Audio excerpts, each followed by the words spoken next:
Hey guys, Professor Bill, Comic Book University, and Sparrowhawk, issue number 4 of 5. Terrible. That is going to end with the next issue.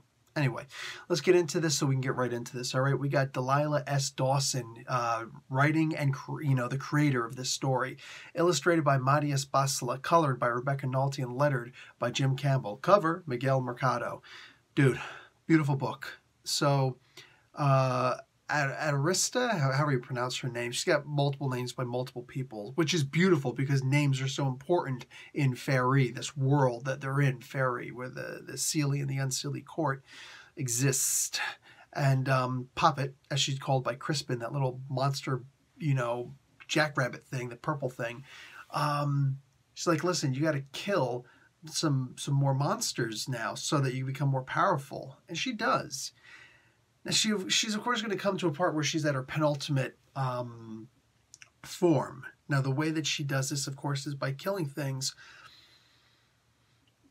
The trick of it all is that when she's killing it used to be that she used to have to be convinced to kill things. At this point, the thing that it takes to convince her to kill an entire field of innocent creatures, well, fairly innocent creatures for all intents and purposes, is she's told that their bites fester.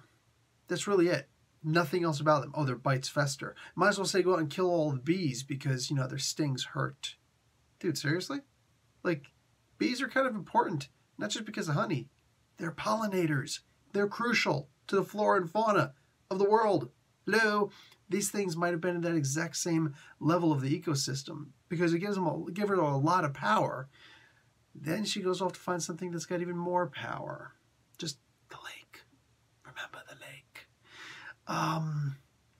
The way that this world works is so perfect for the way that we see stories about how the fairy work, where everything is bound by certain rules. It's the trick. How do you bend those rules? The truly prosperous ones are the ones who bend the rules. I'm thinking that Crispin is a lot more than he's letting on. But, because remember, she never actually asked, who are you really? I think we're going to find out that in the next issue. In this story, she's got to kill... She's in her penultimate form, as this is the penultimate issue. She has to kill an innocent in order to reach her full top form and go back to her world and face the queen, who's gone on to her world also. The way that she does it, it's sad. You expect it, but the whole time you're like, no, please don't let this happen. And then it somehow happens. Now, is it her fault? It's hard to tell, but the deed is still done. This is just a really messed up book, man. Such a messed up story. But I love it.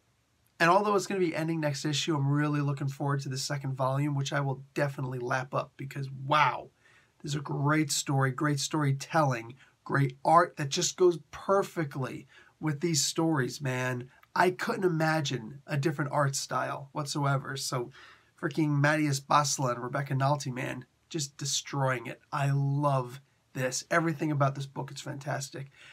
I'm going to let you go because you got to get back to that comic book store and go buy it. Or, Comixology it like me. Either way, fantastic book. Beautiful. Beautiful. Professor Bill, Comic Book University. Class dismissed.